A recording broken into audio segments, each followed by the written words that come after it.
Hello everybody, O2IS academy में आपका बहुत बहुत स्वागत है। आज हम हिस्ट्री फैक्ट शीट को कंटिन्यू करते हुए अगेन एक चालकोलिथिक साइट के बारे में डिस्कस करेंगे। सो बिना टाइम वेस्ट किए जस्ट हम स्टार्ट करते हैं। सो आज हम जिस साइट के बारे में पढ़ने वाले हैं डैट इज कायथ, जो कि मध्य प्रदेश की एक बहुत ही इंपॉर्टेंट चालकोलिथिक साइट है। सो अगर हम मैप वाइज देखें तो कायथ जो है वो वेस्टर्न मध्य प्रदेश में लोकेटेड है, और इसी के आसपास जब हम मालवा कल्चर को डिस्कस करेंगे तो वो भी कहीं ना कहीं यहीं पे लोकेटेड है। तो अगर हम बात करें, पहले हमने आहार कल्चर की बात की है, that is located in south eastern Rajasthan. तो चालकोलिथिक कल्चर्स की खास बात यह है कि ये पूरे देश की अगर हम बात करें एक ही टाइम पे सारे देश में नहीं आया, ये क्लस्टर्स में आया है। पहले सपोज कर लो कि कायथ में आया, फिर उसके बाद जॉर्वे कल्चर महाराष्ट्र वाली साइड पे आया, सबसे पहले राजस्थान में आया। सो ये बहुत ही आप कह सकते हैं कि स्कैटर्ड वे में पूरे इंडिया में फैला है। जो पूरे चालकोलिथिक कल्चर्स की बात करें, डिफरेंट कल्चर्स अलग अलग टाइम पे पूरे इंडियन सब कॉन्टिनेंट में फैलते हुए दिखे हैं। और यहाँ पे आप ये भी देख सकते हैं कि हड़प्पन कल्चर भी साथ में दिया हुआ है। सो डैट मीन्स के हड़प्पन कल्चर्स के ये भी कंटेम्प्रेरी थे। और अगर हम एज वाइज बात करें तो 2000 टू 1200 BCE इसकी हम एज कह सकते हैं। डैट मीन उस टाइम पे कहीं ना कहीं ये साइट्स जो थी वो ऑक्यूपाइड थी। कहने का मतलब कि जब हड़प्पन जो सिविलाइजेशन है वो डिक्लाइन पे थी, तब ये साइट कहीं ना कहीं फ्लरिश हो रही थी मध्य प्रदेश वाले एरिया से।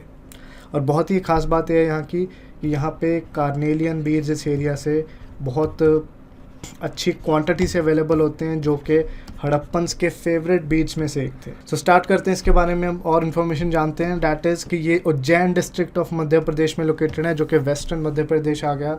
और रिवर्स भी इंपॉर्टेंट हो सकती हैं, बिकॉज अगर हिस्ट्री ऑप्शनल के हिसाब से देखें तो छोटी रिवर्स और अगर साइट्स के बारे में पढ़ते हैं तो ये इन्फॉर्मेशन काफ़ी इंपॉर्टेंट हो सकती है, स्पेशली जो 3 मार्क्स या 2.5 मार्क्स के जो मैप वर्क होता है स्पेशली उसमें। तो छोटी काली नदी के बैंक्स पे लोकेटेड है ये, और इसको एक्सकवेट करने वाले दो बहुत ही महान आर्कियोलॉजिस्ट हैं, जो कि V.S. वाकंकर एंड धवालीकर, जिन्होंने पूरे वेस्टर्न इंडिया में भीमबेटका हिल्स की बात करें या फिर और कल्चर्स की बात करें, वहाँ पे काफ़ी प्रोमिनेंट काम किया है। सबसे इम्पॉर्टेंट जो इस चालकोलिथिक साइट की बात है कि यहाँ की जो पॉटरी है शुरुआत में बहुत डिफरेंट थी, बहुत ही स्ट्रॉन्ग और डार्क ब्राउन कलर की पॉटरी थी, जबकि हमने बाकी साइट्स में जब हमने देखा है तो that was black and red ware. तो यहाँ पे एक डिफरेंस आ जाता है, एक डिस्टिंक्टिव कैरेक्टरिस्टिक हम इसके साथ जोड़ देते हैं कि डार्क ब्राउन पॉटरी यहाँ पे मिली है, जिसके ऊपर डिज़ाइंस हैं वो वाइट कलर से बना रखे हैं। डार्क ब्राउन कलर की वो पूरी पॉटरी होगी, लेकिन डिज़ाइन उसके ऊपर वाइट से होंगे, जिसमें लूप्स और जिगजैग लाइन्स होंगी इस तरीके से। मतलब लूप्स और जिगजैग लाइन्स किसी भी तरह की हो सकती हैं अगर हम बात करें। एंड अगर इसकी हाउसिंग की बात करें, यहाँ पे हड़प्पन सिविलाइजेशन की तरह बर्ट ब्रिक्स की टेक्नोलॉजी नहीं थी। Wattle and daub houses, that means घास फूस के हाउसेज, थोड़ी बहुत लकड़ी वकड़ी इधर से इकट्ठी करी और ये ऐसे ही माल इकट्ठा करके कच्ची छत बना ली और बैम्बू पोल्स को चारों तरफ से अटैच करके घर बना लिए। इसमें मड ब्रिक्स का भी इस्तेमाल हो सकता था, और क्ले से कहीं ना कहीं उस पर प्लास्टर भी किया जा सकता था। तो डैट मीन्स जो घर थे वो कच्चे थे, मड ब्रिक्स का इस्तेमाल होता था, और बैम्बू पोल से भी सपोर्ट होता था, क्योंकि वो होल्स मिलते हैं जहाँ पे बैम्बू पोल्स एक्चुअल में टिकाए जाते थे। सो मतलब कि पक्के घर यहाँ पे नहीं थे, जो कि हड़प्पन सिविलाइजेशन से जब हम कंपेयर करें तो वहाँ मिलते हैं। अब सबसे इंपॉर्टेंट जो चीज़ें इसके बारे में पढ़ने वाले हैं, डैट इज़ कि यहाँ पे क्या फाइंडिंग्स हैं। बहुत ही यूनिक फाइंडिंग्स हैं इस साइट की।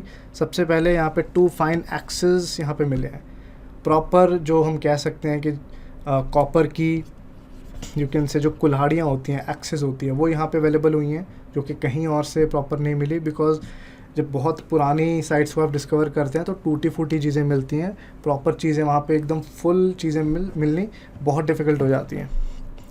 एंड अगर हम बैंगल्स या फिर बीड्स की बात करें तो 28 बैंगल्स कॉपर की यहाँ पे बरामद हुई हैं, और काफ़ी सारे अगेट और कार्नेलियन के बीड्स यहाँ पे बरामद हुए हैं, क्योंकि कार्नेलियन वगैरह यहाँ पे कहीं ना कहीं आसपास में अवेलेबल भी था। लेकिन अगर हम सेमी प्रीशियस स्टोन्स की बात करें, जो कि हड़प्पन सिविलाइजेशन काफ़ी ज़्यादा अपने यूज़ करते थे अपनी मैन्युफैक्चरिंग में, अपने ऑर्नामेंट्स में, और इवन उसको एक्सपोर्ट वगैरह भी करते थे, तो लगता है कि शायद हड़प्पन्स का कायथ के साथ ट्रेडिंग रिलेशन रहे होंगे, और यहाँ से काफ़ी बीड्स वो लेके भी जाते रहे होंगे। सो डैट मीन्स के ट्रेड रिलेशंस इनके हड़प्पन्स के साथ और बाकियों के साथ हो सकते हैं, बिकॉज बीड्स में काफ़ी काम इनका नज़र में आता है। सो हमें कहीं ना कहीं ये भी पता यहाँ से लग सकता है कि जो फैशन सेंस है इस एरिया की, वो भी काफ़ी प्रोमिनेंट है। काफ़ी फैशनेबल यहाँ पे लोग हो सकते हैं, ऑर्नामेंट्स पहनने वाले हो सकते हैं जो कि बीज के ऊपर अच्छा काम कर रहे हैं। एंड द बिगेस्ट यहाँ पे फाइंडिंग क्या है कि छोटे जो माइक्रो बीड्स होते हैं, बहुत छोटे छोटे बीड्स स्टीटाइट के, जिससे हड़प्पन सील्स बना करते थे, ये 40,000 में हमें मिले हैं। डैट मीन्स द लार्जेस्ट जो beads, largest number of beads जो मिले हैं किसी भी चालकोलिथिक साइट में, that is Kayath only. So micro Beed जो स्टीटाइट के हैं वो 40,000 मिले हैं, जो किसी भी साइट से ज़्यादा हैं, जो कि इस साइट की सबसे इम्पॉर्टेंट एक पॉइंट हो जाता है। और अगर हम और इम्पॉर्टेंट फाइंड की बात करें, that is terracotta bull figurines. That means के जो छोटे छोटे बुल के या फिर बैल के मॉडल्स होते हैं जिसके सींग भी हैं और जिसका कहीं ना कहीं पूरा पोर्शन नहीं है, ओनली फ्रंटल पोर्शन ही है विद लॉन्ग हॉर्न्स, वो यहाँ से काफ़ी बरामद हुए हैं, जो ये बताता है कि मे भी वहाँ पे बुल वर्शिप जैसी चीज़ रही हो, बुल का कोई कल्ट रहा हो, जैसे आजकल नंदी वर्शिप भी कहीं ना कहीं हम हिंदुज़म से जोड़ के देखते हैं, तो वही चीज़ यहाँ पे प्रोमिनेंट हो सकती है। अगर हम इकोनॉमी की बात करें तो एग्रीकल्चर डेफिनेटली यहाँ पे था, pastoralism that means animal husbandry भी यहाँ पे हो सकती है। पर जैसे कि हमने काफ़ी यहाँ पे बीड्स और सेमी प्रीशियस स्टोन्स के बारे में पढ़ा है, तो यहाँ पे ट्रेड के भी जो एविडेंस है वो भी यहाँ से पाए जा सकते हैं कि भले ही ये हड़प्पन्स की तरह एडवांस नहीं थे, लेकिन ट्रेड फिर भी इनको करना कहीं ना कहीं आता था, उसकी नॉलेज इनके पास अच्छी खासी थी। सोसाइटी की बात करें तो हम देखते हैं कि कई जगह पे बहुत बीड्स मिल रहे हैं, किसी एरिया में या किसी हैबिटेशन साइट, यहाँ पे किसी घर पे बहुत चीज़ें आपको नहीं मिल रही हैं, बहुत ही मामूली चीज़ें मिल रही हैं। सो डेफिनेटली यहाँ पे इनइक्वालिटी जैसी चीज़ें आनी शुरू हो गई थी। बाकी चालकोलिथिक साइट्स में भी हमने यही करा था कि इनइक्वालिटी जैसी चीज़ें हैं। सो जब सेमी प्रीशियस स्टोन्स और डिफरेंट टाइप के घर आपको मिल रहे हैं, डिफरेंट क्लासेस मिल रही हैं, तो वहाँ पे इनइक्वालिटी ज़रूर मिलेगी। और सिंस जब ट्रेड इनको जब आ गया करना, जब ट्रेड में ये लोग इन्वॉल्व हैं, डिफरेंट ऑक्यूपेशंस यहाँ पे आ रही हैं, स्पेशलाइजेशन की शुरुआत कहीं ना कहीं ह्यूमन हिस्ट्री में इंडियन सबकॉन्टिनेंट में हो गई है। So different classes of people of occupation भी आने शुरू हो जाएंगे। और जैसे हम बाकी चालकोलिथिक साइट्स की बात करेंगे तो अलग अलग साइजेस के और टाइप के घर भी हमें मिलने शुरू हो जाएंगे, जिसमें कुछ बड़े घर मिलते हैं, कुछ छोटे मिलते हैं। सो डैट मीन्स के ऊंच नीच की भावना, गरीब और अमीर की जो सिस्टम है वो यहाँ पे कहीं ना कहीं आना शुरू हो गया था, और बाद में वो चीज़ें बढ़ती ही चली जाएंगी। सो आई होप आपने आज का सेशन एंजॉय किया, काफ़ी आपको यहाँ पे सीखने को मिला। अगली बार फिर से एक चालकोलिथिक साइट के साथ हाजिर होंगे, तब तक जय हिंद।